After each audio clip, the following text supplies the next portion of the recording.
Bueno, buenos días, vamos a ver cómo están formadas las biomoléculas, qué son primero las biomoléculas y después vamos a ver cómo están formadas. Las biomoléculas ya fueron clasificadas como biomoléculas antes de 1900 por los bioquímicos y son aquellas moléculas presentes en los organismos vivos y fabricados por la célula. ¿Cuáles son esas biomoléculas? Son las proteínas, los hidratos de carbono, los lípidos y los ácidos nucleicos. Bueno, ¿a qué se conocen como bioelementos? Los bioelementos son los elementos químicos que están presentes en las biomoléculas. ¿Cuáles son esos elementos químicos? En todas las biomoléculas están presentes el carbono, el hidrógeno y el oxígeno. Pero en algunas biomoléculas, como por ejemplo en las proteínas, tenemos nitrógeno, tenemos azufre, en los ácidos nucleicos, en el ADN, en el ARN, en el ATP tenemos fósforo. Entonces, los bioelementos son los elementos químicos que están presentes en las biomoléculas. Y estos tres primeros están presentes en todas las biomoléculas. Y estos en algunas, no en todas. Bueno, ¿qué son los monómeros y qué son los polímeros? El almidón es un polímero. Acá tengo un ejemplo.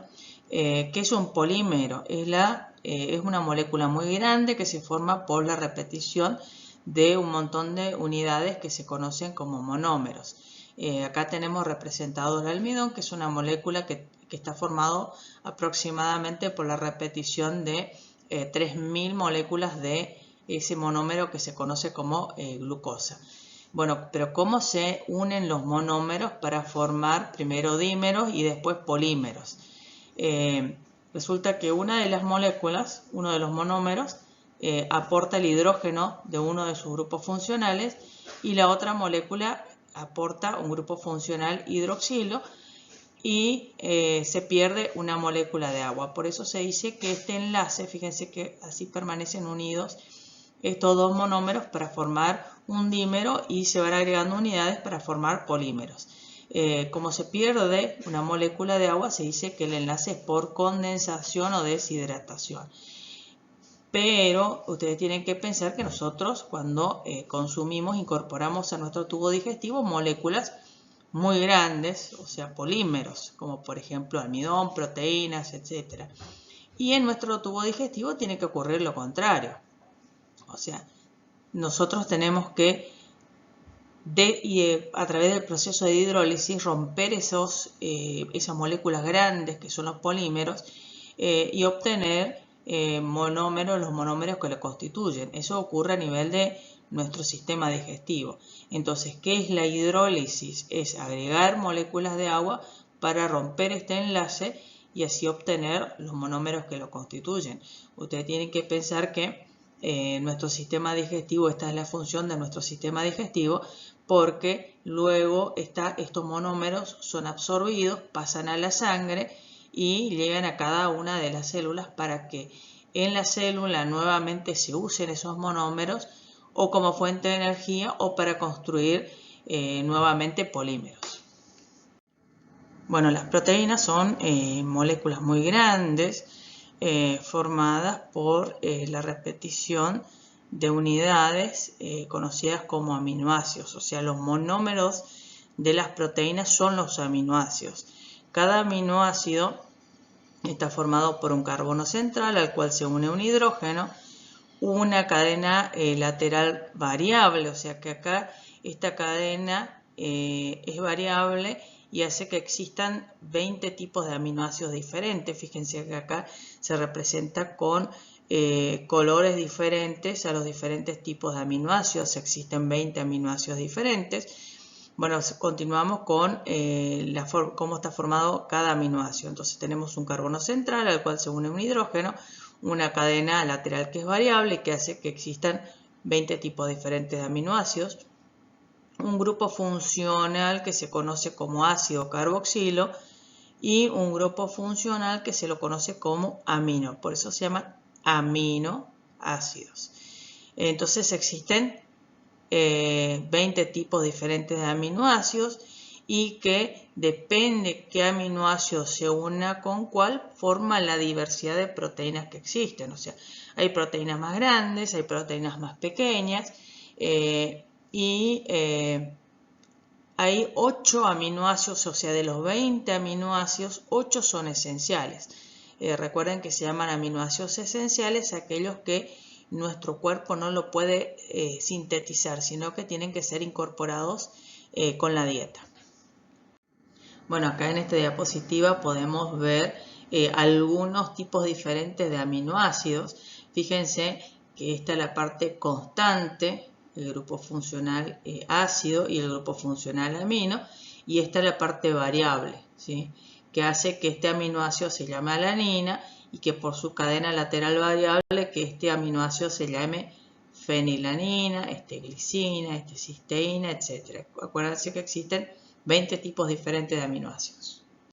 Bueno, acá en esta diapositiva tenemos mencionado los 20 aminoácidos diferentes, o sea, el nombre de cada uno de los 20 tipos diferentes de aminoácidos con sus siglas, y los aminoácidos que están subrayados son los aminoácidos esenciales. Bueno, ¿qué es el enlace peptídico? Este nombre, el enlace peptídico, hace referencia al enlace que se establece entre dos aminoácidos para formar un dipéptido, oligopéptido o polipéptido. Primero, inicialmente se forman, es obvio, dipéptidos. Este tipo de enlace es por condensación, o sea, se pierde una molécula de agua y se establece el enlace. Entonces, primero se unen dos aminoácidos para formar un dipéptido.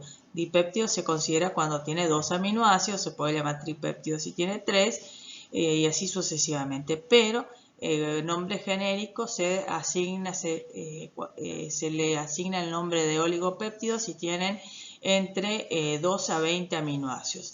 Si tiene más de 20 hasta 50 aminoácidos se lo considera polipéptidos y es una proteína cuando tiene más de 50 aminoácidos.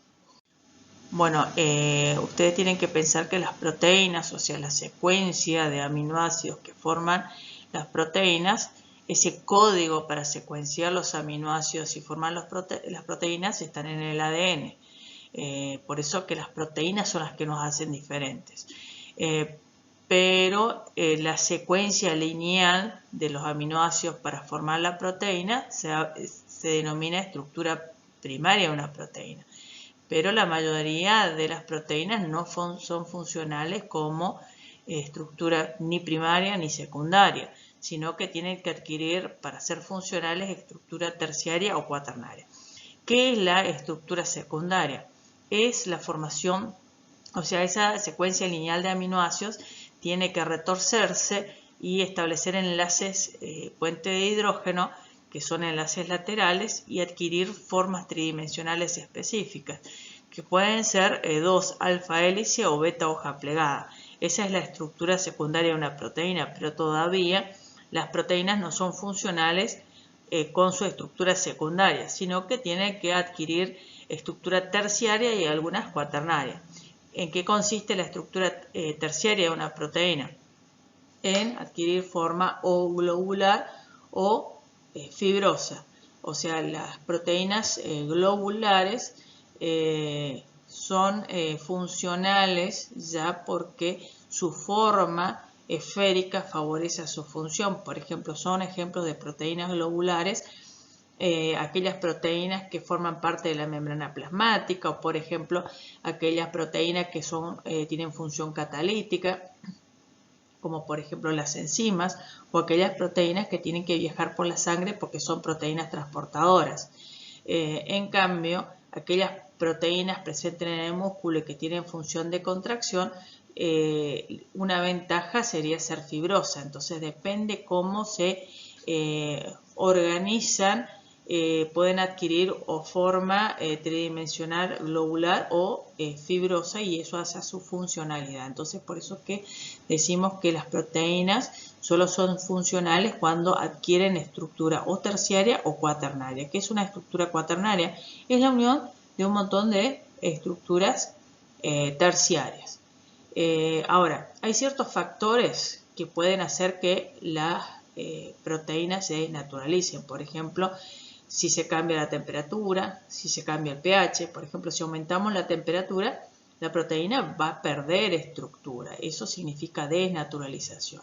Pero a veces cuando la proteína no se desnaturalizó en forma completa, cuando vuelve la temperatura a ser normal, puede renaturalizarse. Entonces, renaturalizar significa que después de la desnaturalización la proteína vuelve a adquirir estructura. Eso significa renaturalización. Bueno, las proteínas son moléculas que más funciones cumplen dentro de nuestro organismo. Por ejemplo, tenemos las proteínas que tienen función de transporte, como por ejemplo la hemoglobina, presente en el interior de los eritrocitos. Otra de las funciones de las proteínas es estructural, forma estructuras como por ejemplo pelo, las uñas, o también tenemos proteínas estructurales que forman parte de la membrana plasmática, como por ejemplo estas proteínas integrales, estas proteínas periféricas. Otras proteínas como por ejemplo la actina y la miosina son muy abundantes en la célula muscular, y la interacción entre la actina y la miosina permiten el movimiento. Otras proteínas tienen función de defensa, como por ejemplo los anticuerpos que son producidos por los linfocitos B. Otras proteínas cumplen con la función de reserva energética, como por ejemplo la ceína presente en el maíz, o la albúmina, que también la conocemos como clara de huevo, presente en el huevo. Otra de las proteínas son enzimas. Las enzimas son proteínas que tienen una función catalítica, o sea, se unen en forma momentánea al sustrato para obtener un producto en menos tiempo. Otra de las funciones de las proteínas es la de actuar como mensajeros químicos, o sea, muchas hormonas son de naturaleza proteica y llevan el mensaje químico a cada una de las células. Por ejemplo, una de las hormonas cuya naturaleza es proteica es la insulina.